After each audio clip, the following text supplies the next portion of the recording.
અને આ જે છેલ્લું સા છે એનો અર્થ છે સાનિધ્ય. એક નાની છોકરી ગુલાબનું ફૂલ લઈને જતી હતી. કોઈએ પૂછ્યું, બેટા ક્યાં ઉપડી? તો કે છે મંદિરે. શું કરવા? ભગવાનના ચરણે મૂકવા. એ છોકરી 22 વર્ષની થઈ. 14મી માય વેલેન્ટાઇન. My Valentine.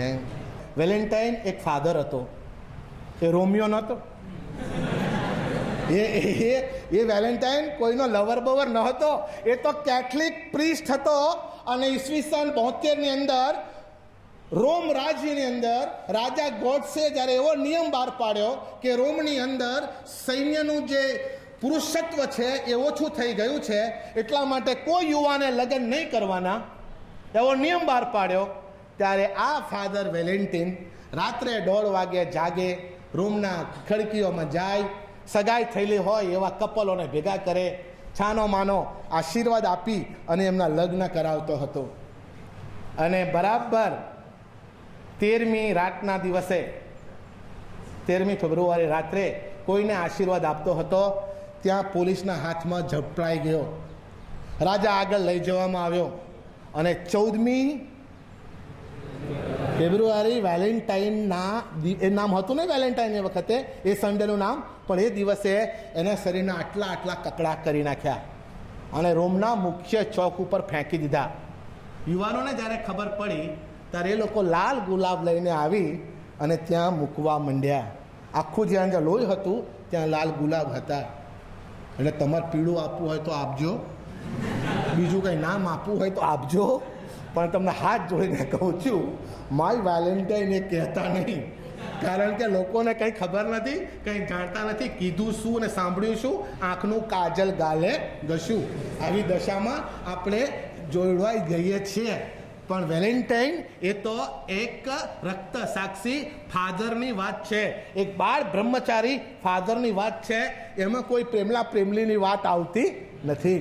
એટલે વાલા ભાઈઓ, જે કથામાં તમે સાંભળ્યું એમાં સાનિધ્ય યાદ રાખીએ. છેલ્લું ફૂલ લઈને 22 વર્ષની છોકરી ખતમ થઈ. એ 22 વર્ષની છોકરી ત્યારે 85 વર્ષની થઈ ત્યારે ફરી હાથમાં ગુલાબ લઈને વાંકી ચૂંકી જીગ જેગ જતી હતી. કોઈએ પૂછ્યું, ડોશીમાં ક્યાં હાલ્યા? 5 વર્ષે હાલેલી, 22 વર્ષે હાલેલી, અને એ જ 85 વર્ષથી હાલતી જતી હતી. ડોશીમાએ એમ કહ્યું, બેટા મારા ભગવાન પાસે ના જાઓ તો કોની પાસે જાઓ? તમારું મારું અસ્તિત્વ ઈશ્વરમાંથી પ્રગટ થાય છે. સમગ્ર બ્રહ્માંડ એ ઈશ્વરમય છે.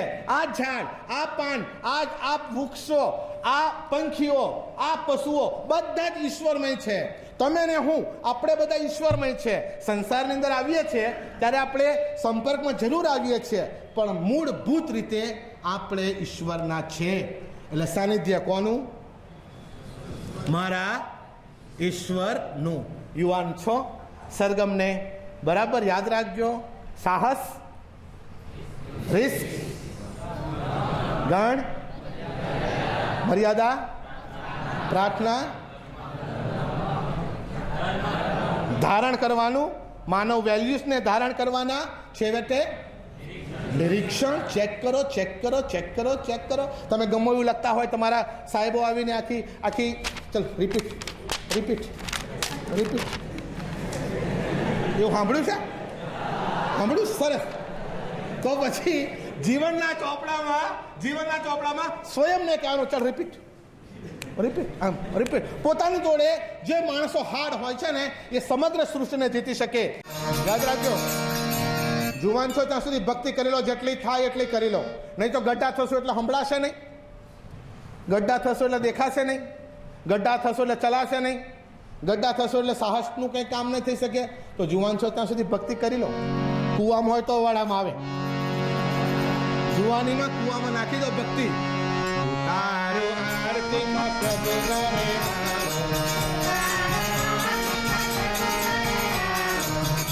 પણ હું તમને જરૂર કહું કે જો તમે જુવાનીની અંદર, અમે જ્યારે ફાધર થવા ગયા ત્યારે તાલીમના ભાગરૂપે અમે 8 કલાક ઈશ્વરનું ધ્યાન ધરતા હતા.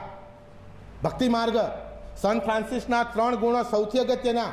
પહેલામાં પહેલું એમનો જ્ઞાન માર્ગ. બુદ્ધિ જોઈએ એમ, બુદ્ધિ ના હોય તો ના ચાલે.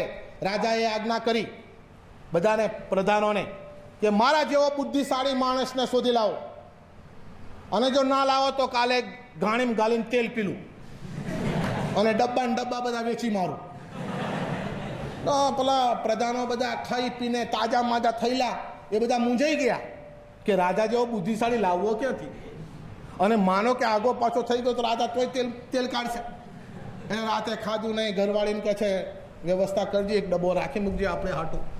રાજા લઈ લે ડબ્બો, તેલ કાઢીને એના કરતા તું મારા હાટું રાખજે. પેલો બહુ મૂંઝાઈ ગયો, ઊંઘે નહીં. નાનો છોકરો હતો ટીનો કે પપ્પા ઊંઘી જાઓ શી હાય કરો છો. કે પણ પેલી એની મમ્મી કે તું ઊંઘી જા. છોકરા ઘડીકમાં ઊંઘી ગયો. રાતે 2 વાગે ઉઠ્યો, એની બાર એને બાપા 2 રડે.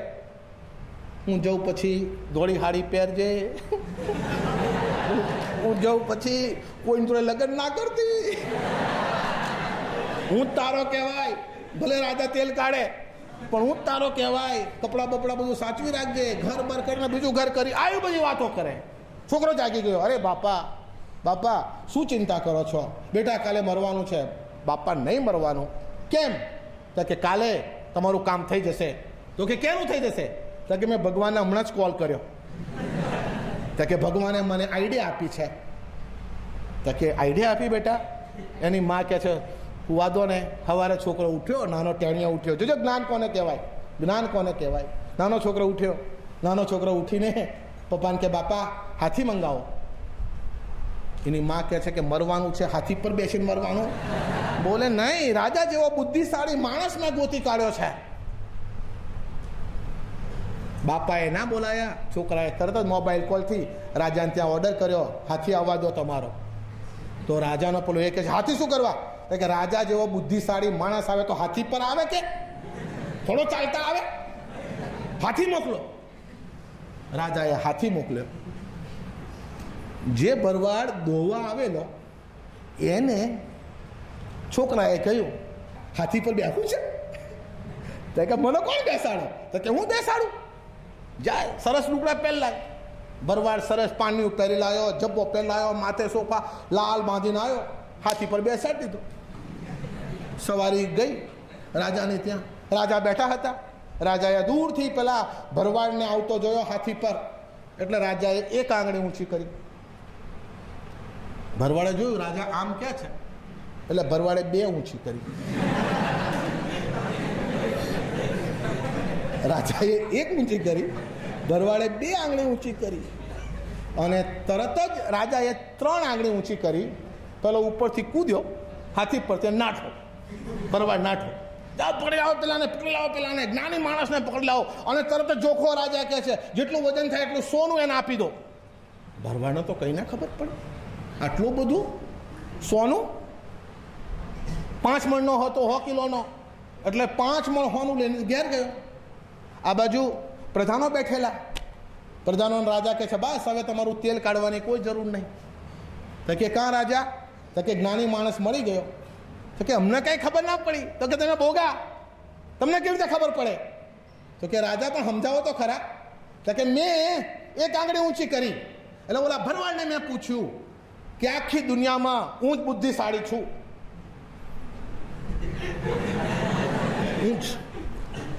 જ્ઞાની માણસે કહ્યું ના હું છું. હવે જોજો કંઈથી કંઈ બધા જ્ઞાન માર્ગ કંઈથી કંઈ જતો હોય છે. રાજા છે હું એકલો છું. પેલા એ કહ્યું ના હું છું. તો પછી કીધું ત્રીજી? તાર મેં પૂછ્યું ત્રીજો કોઈ ખરો? તો કે હોય તો ને. જ્ઞાની માણસ જતો રહ્યો, મારો પ્રોબ્લેમ સોલ્વ થઈ ગયો. એટલા માટે આ મહાજ્ઞાની મેં એને સોનામાં તોડ્યો. પ્રજાને ઘેર જઈને ભરવાડને પૂછ્યું કે હે ભરવાડ, રાજાએ 1 આંગળી ઊંચી કરી, તું હું સમજો? તે કે હું 1 સમજો કે રાજા મને 1 કહેતો તો તારા ઘરે 1 ભેંસ છે?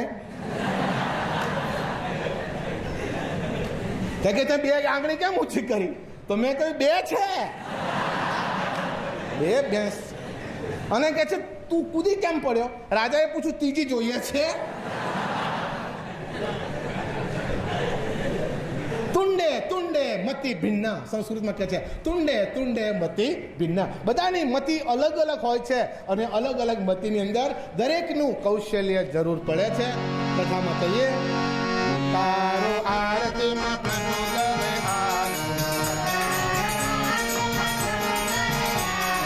અબીલ લાવો, ગુલાબ લાવો, કંકો તે વાટાવો રે.